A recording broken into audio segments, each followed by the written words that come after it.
Bad trader. Wah, wah, wah.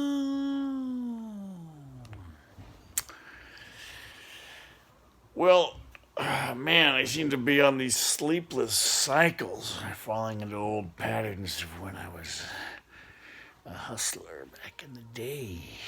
Running around with no sleep, riding the golden lightning. All of our friends, vitamin C and the other white meat.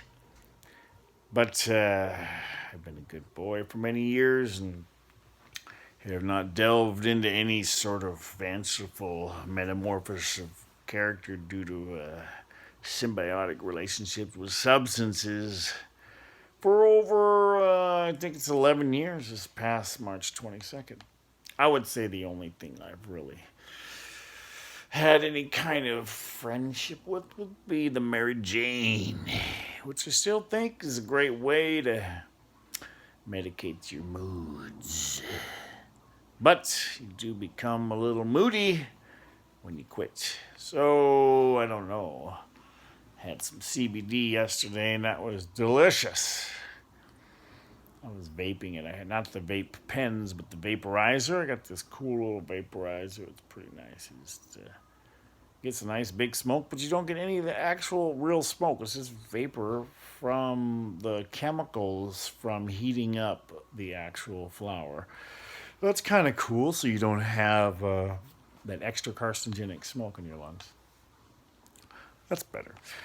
But still gets you into the weed world. And I can take time off. I took a week off. I took a year off. I took 6 months. And it's always about, you got about 3 weeks of grumpiness once you quit. Because it's like coffee. Coffee's about 2 weeks of just brutal headaches when you quit. If you're a real coffee drinker every day, two cups before 3 or something like that, then the coffee, you're going to have 2 weeks of headaches.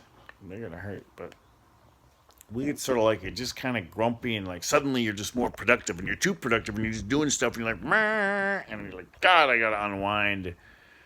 And you always go, man, maybe I could have a little joint. But then you're like, but I quit because I was getting too dependent on it. And you just get into that thing if you have an addict personality like I do with whatever, it could be peanut butter, it could be anything, But lately it's avocado, sourdough, tomato sprouts, and chow cheese sandwiches, which is a lot better than it has been in the past. So I'll go for that.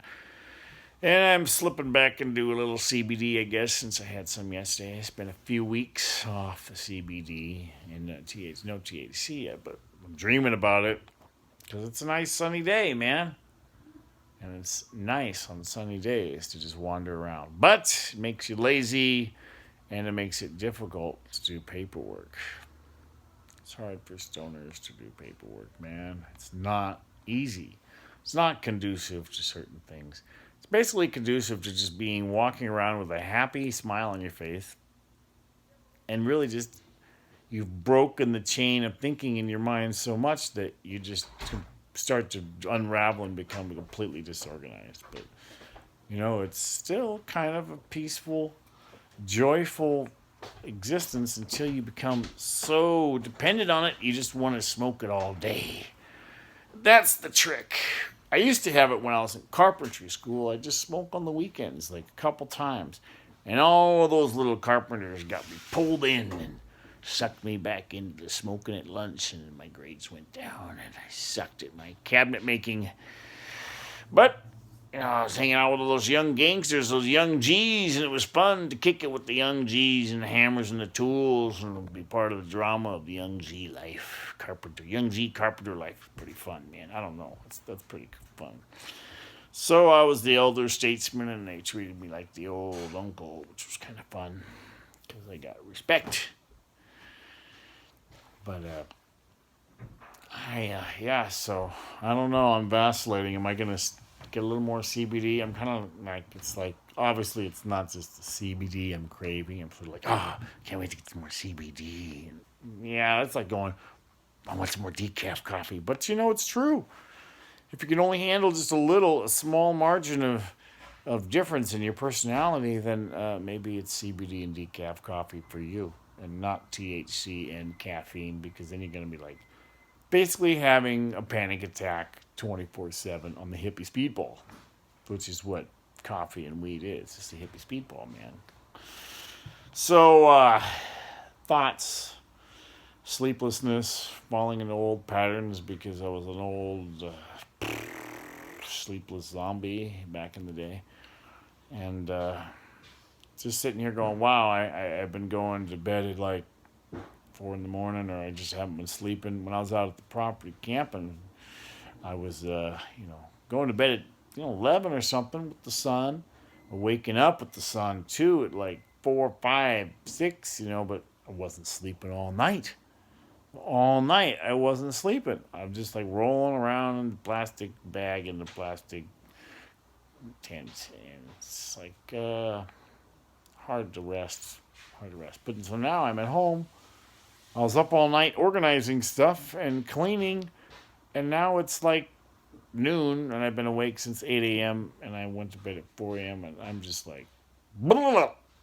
I need to go jump in the ocean and freeze myself awake.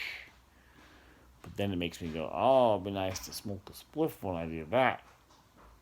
But then I'm not talking CBD probably, but my body just absorbs it so fast, like, yeah, that was good, let's have some more. So it's tricky, it's touchy.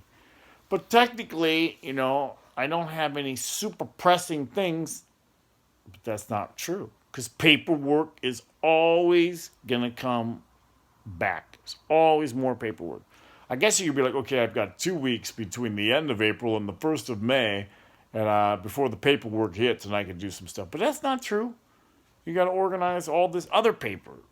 So I don't know, man. I'm debating if I'm going to backpedal a little bit into the THC world or not for a minute here.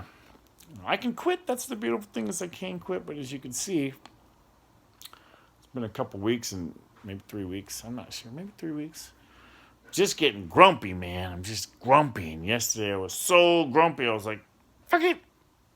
And I had to have some CBD. And oh, that calmed me down, man.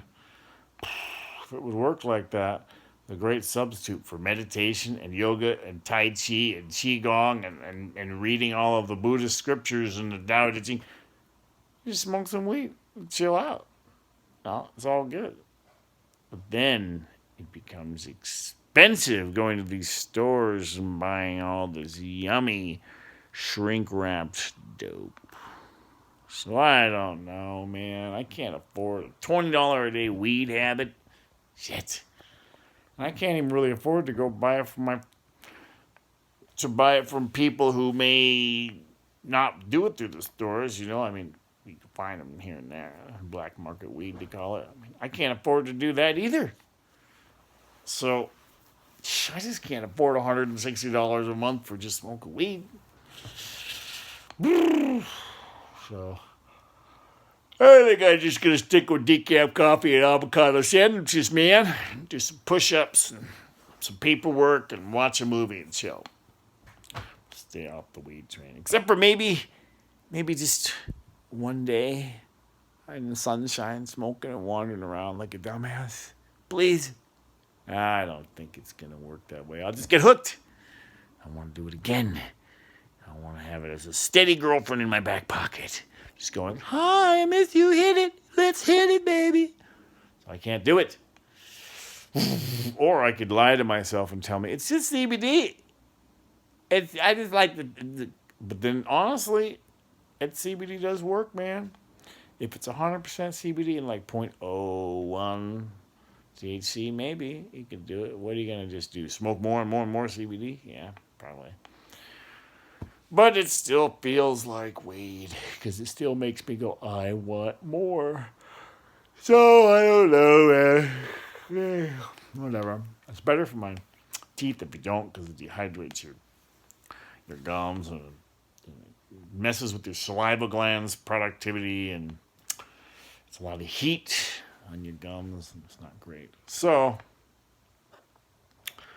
the vaporizer is better then the joints and things like that, it's a lot cleaner. It's not as hot. It's a lot drier. Don't mess you up the same way, but the real issue is financially. You want to be strapped to a habit like that? I don't like it. And do you want to just be moody and locked in? What I got to do is figure out how to manage my manic energy, which is just like over the top sometimes, man. Like, even though I'm in bed right now, look at my brain moving. It just doesn't stop.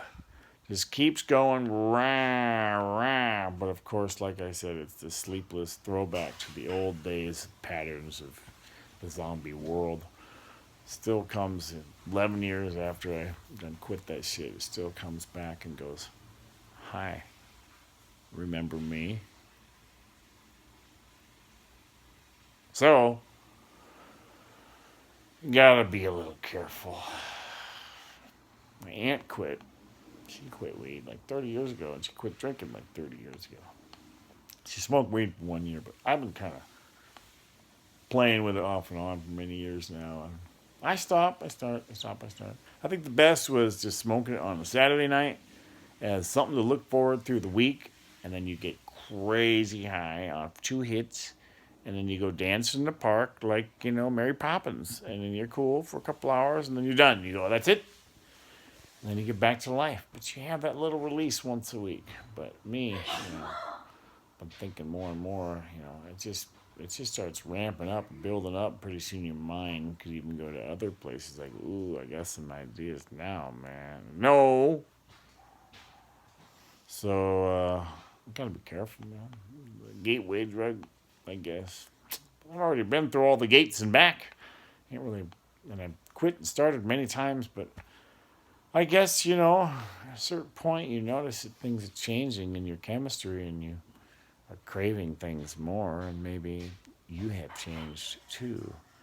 So perhaps it's best if I still maintain a distance and just learn to deal on my own, a lot cheaper, with my manic issues of hyperactivity, increased productivity to the levels of the moon, where you've got like 9 tasks going on at once, and your phone has become like a giant computer satellite station hovering around you and keeping you busy like a slave driver.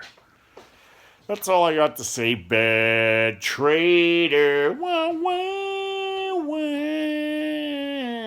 Smoke 'em if you got 'em.